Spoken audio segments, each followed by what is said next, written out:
Au cœur des Pyrénées-Atlantiques, dans la commune de Gurs, s'étendait de 1939 à 1946 l'un des camps d'internement les plus importants de France. Loin de l'image glorieuse de la résistance française, le camp de Gurs révèle une autre histoire de France, celle d'un État qui, bien avant l'occupation allemande, avait déjà mis en place une politique d'exclusion et d'internement qui préfigurait les heures les plus sombres du régime de Vichy. Cette histoire méconnue du grand public français illustre comment la République française elle-même, puis l'État français de Pétain, ont participé activement à la persécution de populations jugées indésirables.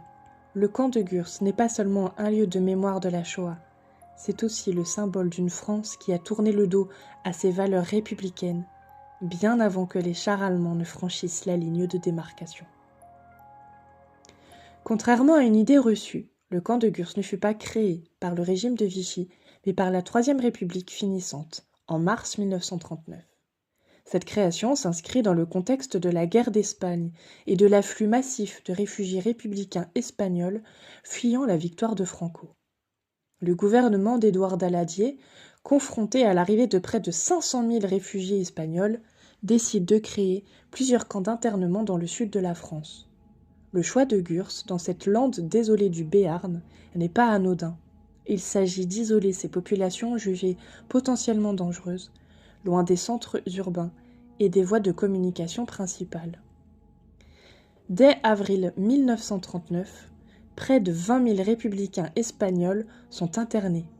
Parmi eux, des soldats de l'armée républicaine, des militants anarchistes, des membres des brigades internationales, mais aussi des femmes, des enfants et des personnes âgées. Ces hommes et ces femmes qui avaient combattu le fascisme en Espagne se retrouvent paradoxalement internés par la République française qu'ils croyaient amie. Les conditions de vie sont dès l'origine épouvantables.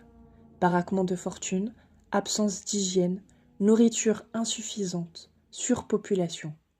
Le camp, prévu initialement pour 15 000 personnes, en accueille parfois plus de 25 000. Cette situation montre la nature répressive du camp, conçu davantage comme un instrument de contrôle social que comme une structure d'accueil humanitaire. Avec l'avènement du régime de Vichy en juillet 1940, le camp de Gurs change de nature sans changer de fonction. Il devient l'un des instruments privilégiés de la Révolution nationale de Pétain, servant à interner tous ceux qui ne correspondent pas à l'idéal du vrai français, prôné par le nouveau régime. Dès octobre 1940, une nouvelle catégorie d'internés arrive massivement, les Juifs d'Allemagne, d'Autriche et de la région du Palatinat, victimes de l'opération Burkel-Wagner. En une seule journée, le 22 octobre 1940, près de 6500 Juifs allemands sont déportés vers les camps français, dont une grande partie vers Gurs. Cette opération, organisée conjointement par les autorités allemandes et françaises, révèle la collaboration précoce et active de l'administration française dans la persécution des Juifs. Le fonctionnement du camp sous Vichy illustre parfaitement la banalité du mal administratif. Ces fonctionnaires français ordinaires, préfets, sous-préfets, gendarmes, participent quotidiennement à la gestion de cette machine d'exclusion. Ils établissent les listes, organisent les convois, gèrent les fichiers, tout cela avec la minutie bureaucratique qui caractérise l'administration française. Le préfet des Basses-Pyrénées, Maurice Sabatier, devient ainsi l'un des rouages essentiels de cette politique d'internement. Ces rapports, conservés dans les archives, révèlent une adhésion sans faille aux directives de Vichy, mais aussi une certaine satisfaction à pouvoir enfin nettoyer sa région des éléments indésirables. À partir de 1941, Gurs devient progressivement un camp à dominante juive. Aux Juifs allemands s'ajoutent les Juifs français victimes des premières rafles, puis les Juifs étrangers résidant en France. En 1942, le camp compte près de 4000 Juifs sur un total de 6000 internés. Les conditions de vie se dégradent encore. La mortalité explose. Entre 1940 et 1943, plus de 1200 personnes meurent à Gurs, principalement de malnutrition, de maladies et d'épuisement. Le cimetière juif, créé en 1941, témoigne encore aujourd'hui de cette tragédie. L'année 1942 marque un tournant dramatique dans l'histoire du camp. Avec la mise en œuvre de la solution finale, le camp devient l'une des principales plaques tournantes de la déportation des Juifs de France vers les camps d'extermination nazis. Les grandes rafles de l'été 1942 alimentent le camp en victimes. Mais ce qui frappe, c'est le rôle central joué par la police française dans ces opérations. Ce ne sont pas des soldats allemands qui procèdent aux arrestations dans le sud-ouest, mais bien des gendarmes et des policiers français, agissant sur ordre de leurs supérieurs hiérarchiques français. Entre août 1942 et novembre 1943, 10 convois partent du camp vers Drancy, puis vers Auschwitz-Birkenau. Au total, près de 4000 juifs internés à Gurs sont déportés vers les camps d'extermination. Parmi eux, des centaines d'enfants, souvent séparés de leurs parents et déportés seuls. Le convoi du 31 août 1942 illustre tragiquement cette réalité.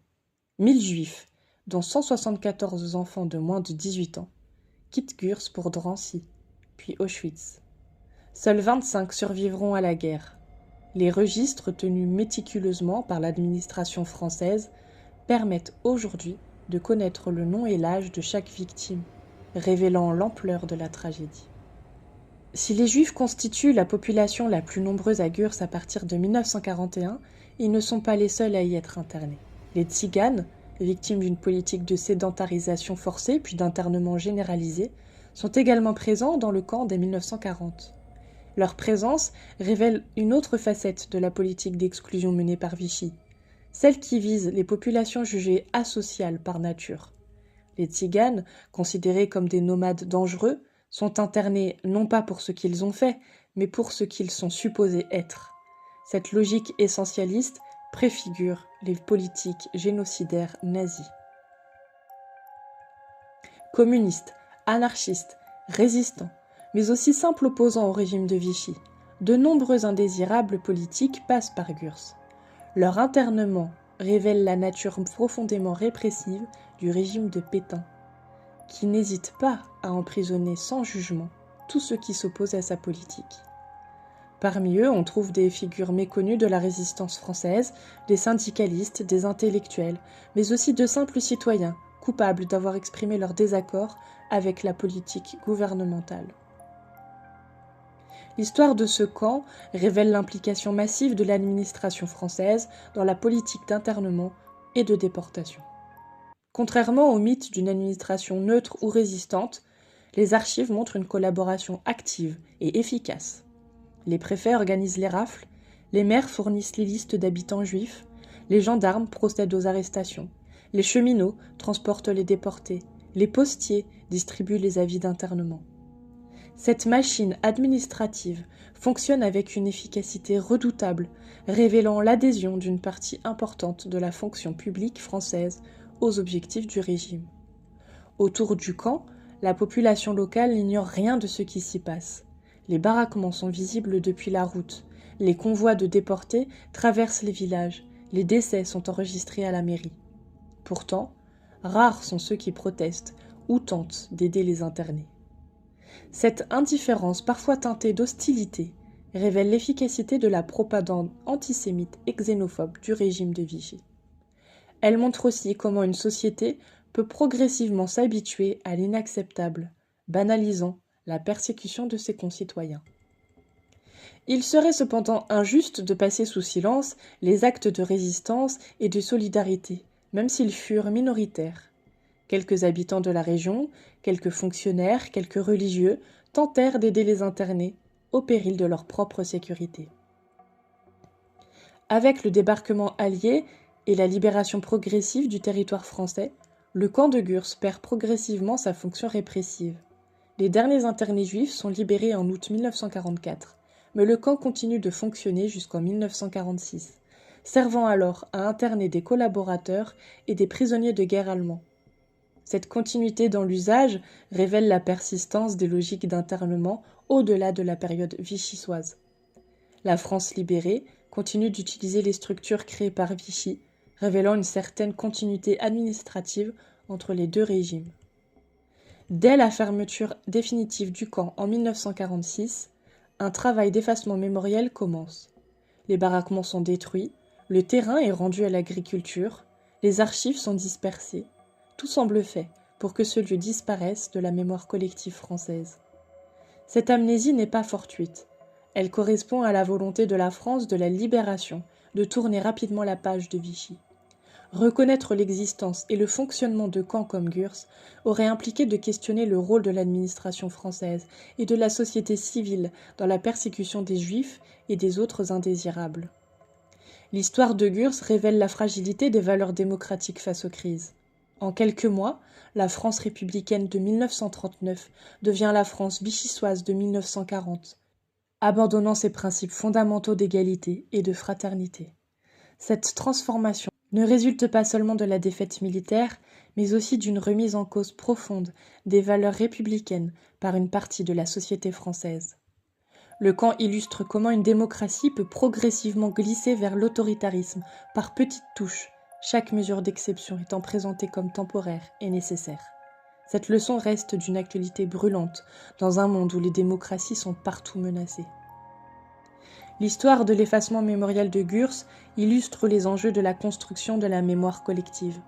Pendant des décennies, la France a préféré cultiver le mythe d'une nation unanimement résistante, plutôt que de confronter la réalité complexe de son passé. Ce n'est qu'à partir des années 90, avec les travaux d'historiens comme Robert Paxton ou Henri Rousseau, que la France a commencé à assumer pleinement cette part sombre de son histoire. Le discours de Jacques Chirac au Veldiv en 1995, reconnaissant la responsabilité de l'État français dans la déportation des Juifs, marque un tournant dans cette prise de conscience collective. Ce camp révèle une autre histoire de France, bien différente de l'épopée héroïque généralement mise en avant. Il montre comment la République française elle-même, puis l'État français de Vichy, ont pu mettre en place et faire fonctionner une machine d'exclusion et de persécution d'une efficacité redoutable. Cette histoire n'est pas seulement celle du passé, elle interroge notre présent et notre capacité collective à résister aux tentations autoritaires. En révélant les mécanismes qui ont rendu possible l'inacceptable, l'histoire de Gurs nous invite à la vigilance démocratique et à la défense inconditionnelle des valeurs humanistes. Car au-delà des 60 000 personnes qui ont transité par le camp, au-delà des milliers de morts et de déportés, Gurs symbolise cette vérité dérangeante. La barbarie n'est jamais l'œuvre de quelques fanatiques isolés, mais bien le produit d'une société qui abandonne progressivement ses valeurs fondamentales. Cette leçon douloureuse mais nécessaire reste aujourd'hui plus que jamais d'actualité. Aujourd'hui, seuls quelques vestiges subsistent sur le site de l'ancien camp. Un cimetière, quelques monuments, un centre d'interprétation. Mais l'essentiel n'est pas dans ces traces matérielles, il est dans la mémoire que nous construisons de cette histoire, dans les leçons que nous en tirons pour l'avenir, dans notre capacité à dire plus jamais ça et à faire en sorte que cette promesse ne reste pas lettre morte. Ce camp nous rappelle que l'histoire de France ne se résume pas aux pages glorieuses que nous aimons à célébrer. Elle comprend aussi ces pages sombres que nous devons connaître, assumer et méditer, non par masochisme, mais parce qu'elles seules peuvent nous prémunir contre la répétition des erreurs du passé.